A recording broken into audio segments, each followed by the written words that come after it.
नमस्कार मित्रांनो, जय भवानी, जय शिवराय. मित्रांनो, आजचा दिवस इतिहासात सुवर्ण अक्षरांनी लिहिला जाईल. महाराष्ट्राच्या भूमीवर उभे असलेले 12 अभेद्य गडकोट, ज्यांच्या कड्यावर स्वराज्याचे स्वप्न कोरले गेले,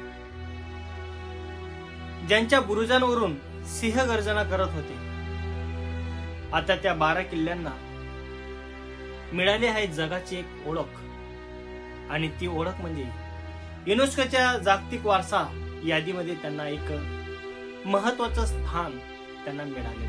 तर त्यामध्ये आपल्याला पहिला महत्वाचा जो किल्ला आहे, ज्या ठिकाणी छत्रपती शिवाजी महाराजांचा जन्म झाला, किल्ला म्हणजे शिवनेरी. असं म्हणतात, ज्या मातीत छत्रपती शिवाजी महाराज जन्म घेतात ती माती वेगळीच असते. हाच तो किल्ला जिथे छत्रपती शिवाजी महाराजांचा इथे जन्म झाला. याच ठिकाणी आपल्याला छत्रपती शिवाजी महाराजांनी त्यांचं बालपण ह्याच किल्ल्यावर काढलं. आणि या ठिकाणी असलेल्या पाण्याच्या टाक्या, प्रवेशद्वार खूप मोठ्या प्रमाणात असलेले इथं जे शिवकुंज, छत्रपती शिवाजी महाराजांचं बालपण, हे सगळं आजही आपल्याला ह्या शिवनेरी किल्ल्यावर आपल्याला पाहायला मिळते. हे ठिकाण म्हणजे केवळ वास्तू नाही, तर एक संस्काराची एक शाळा आहे. त्यानंतर दुसरा किल्ला आहे तो राजगड. राजगड म्हटलं तर याला गडांचा राजा आणि राजांचा गड असं सुद्धा म्हटलं जातं. छत्रपती शिवाजी महाराजांनी या किल्ल्याची पहिली राजधानी म्हणून निवड केली. गडांचा राजा आणि राजांचा गड म्हणून सुद्धा ह्या किल्ल्याला ओळखलं जातं. या ठिकाणी असलेले सुवेळा माची, संजीवनी माची आणि पद्मावती माची, हे 3 महत्वाचे बुरुज आपल्याला या किल्ल्यावर आपल्याला पाहायला मिळतात.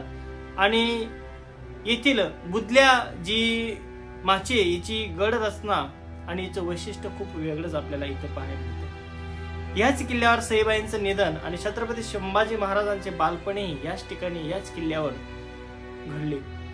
राजगड म्हणजे आठवणींना भरलेलं स्वराज्याचं एक हृदय म्हणून या किल्ल्याला ओळखलं जातं. त्यानंतर 3 नंबरच्या किल्ला येतो तो म्हणजे आपला स्वराज्याची राजधानी म्हणून ज्या किल्ल्याकडे आपण पाहतो तो किल्ला म्हणजे रायगड. छत्रपती शिवाजी महाराजांचा राज्याभिषेक नंतर रायगडावर महाराज इथे त्यांचं राज्याभिषेक झाला आणि राज्याभिषेक रायगडावर होतो आणि इतिहास घडतो तो हाच किल्ला म्हणजे रायगड. 1674 साली छत्रपती शिवाजी महाराजांचं राज्याभिषेक ह्याच रायगडावर झालं आणि इथूनच संपूर्ण स्वराज्याची नीती आखली जात होती. आजही आपल्याला या ठिकाणी राजसभागृह, पाण्याचे हौद, महादरवाजा, छत्रपती शिवाजी महाराजांची समाधी, या साऱ्या काही गोष्टी आपल्याला ह्या रायगडावर आपल्याला पाहायला मिळतात. डोंगरावर उभा असलेला हा अभेद्य गड म्हणजे इतिहासाचं सिंहासन. मित्रांनो, रायगड सारखा अभेद्य किल्ला आजही आपल्याला या पृथ्वी तलावर आपल्याला पाहायला मिळणार नाही, असा हा रायगड किल्ला. तर आपल्या 4थ्या नंबरचा किल्ला येतो तानाजींचा गड म्हणजे सिंहगड. गड आला पण सिंह गेला. सिंहगड म्हणजे रणवीर तानाजी मालुसरे यांच्या बलिदानाची आठवण आपल्याला करून देतो. कड्यावरून दोर लावून गड सर केला आणि अफजल खानाचा फौज भोसला गडावरून खाली फेकला आणि तोच हा गड म्हणजे सिंहगड. या गडाची हवा आजही शौर्याची गाथा आपल्याला सांगते. जिथे छत्रपती शिवाजी महाराजांनी अफजल खानाचा कोथळा काढला तो किल्ला म्हणजे प्रतापगड. घनदाट जंगलांमध्ये असलेला हा गड म्हणजे रणनीतीची कमाल. शिवरायाने इथेच अफजल खानाची भेट घेतली आणि त्याचा अंत याच ठिकाणी केला.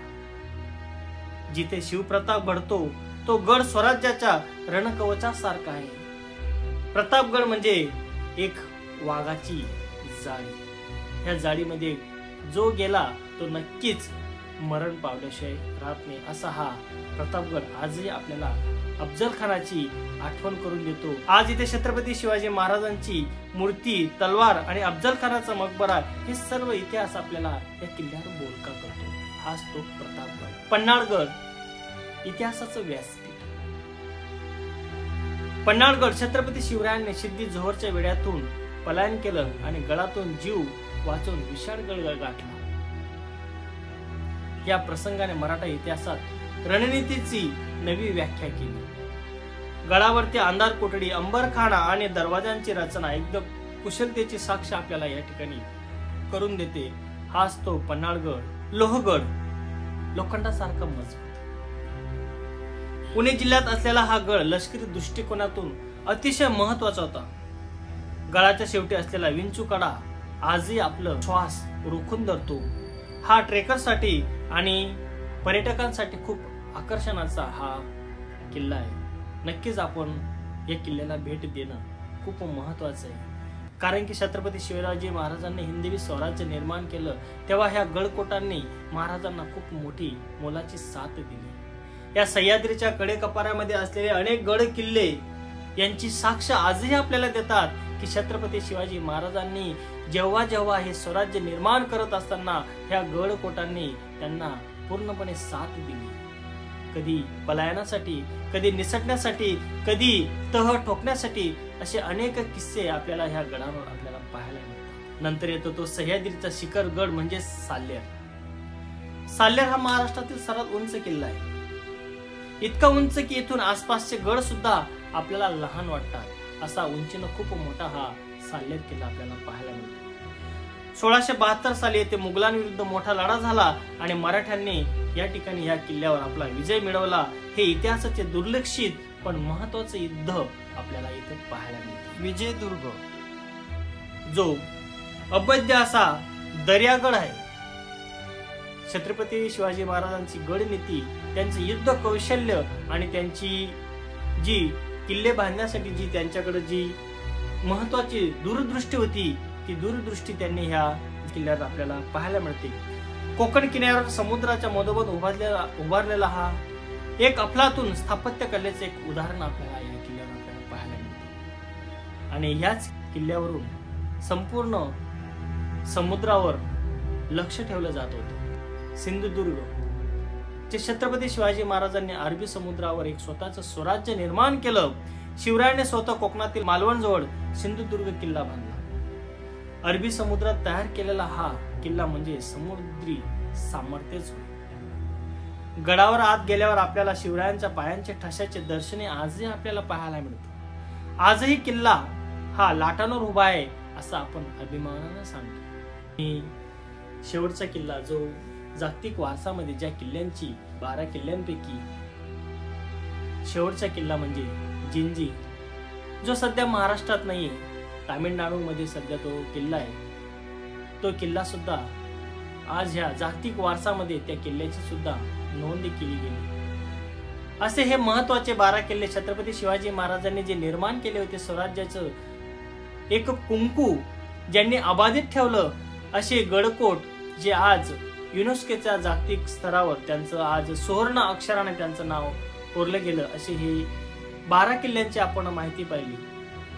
आणि आजही आपल्याला अभिमान वाटतो माझे छत्रपती शिवाजी महाराजांचे हे 12 किल्ले आज जागतिक स्तरावर पर्यटन ठिकाणी आणि जागतिक टुरिझमच्या ठिकाणी सुद्धा हे आपल्याला हे किल्ले पाहायला मिळतील. याच्यामुळे आपल्याला महाराष्ट्राला आणि हे किल्ल्यांना खूप काही मोठ्या प्रमाणात त्याचा फायदा होताना आपल्याला दिसून येईल. कारण या ठिकाणी त्यांचं पर्यटन वाढेल, त्या ठिकाणी सुख सुविधा, त्या ठिकाणी स्वच्छता अशा अनेक मोहिमा या ठिकाणी राबवल्या जातात. आणि जागतिक स्तरावरून या ठिकाणी या किल्ल्यांना देखरेखीसाठी आर्थिक मदत सुद्धा होण्याची दाट शक्यता असते.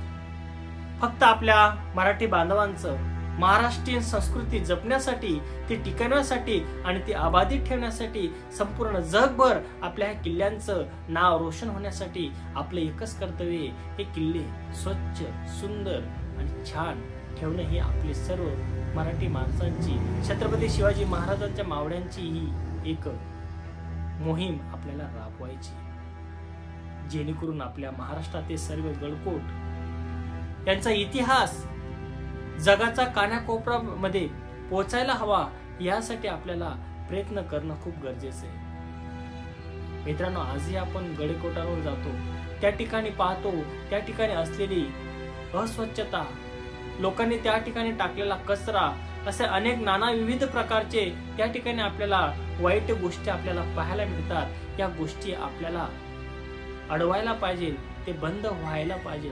तरच आपले हे गडकोट सुरक्षित राहतील, संरक्षित राहतील आणि जागतिक स्तरावर अजून बाकीचे किल्ले हे नावलौकिक होतील. छत्रपती शिवाजी महाराजांनी हिंदवी स्वराज्य निर्माण केलं. शून्यापासून त्यांनी स्वतः एवढं ब्रह्मांड निर्माण केलं आणि ते आपल्यासाठी आज ठेवून गेले. हा इतिहासाचा वारसा आपण असा जतन करून ठेवणं हे आपलं कर्तव्य आहे. कर्तव्य नाही तर तो आपला एक हक्क आहे. आणि नक्कीच आपण सर्वांनी मिळून ह्या किल्ल्यांचं संरक्षण करायला हवं. आपण करू आणि असेच गडकोट अजून जागतिक स्तरावर नावलौकिक येतील यासाठी आपण प्रयत्न करू. तर मित्रांनो, आजचा दिवस आपल्यासाठी खूप आनंदाचा, सुवर्ण अक्षरांनी कोरला गेलेला हा दिवस आहे.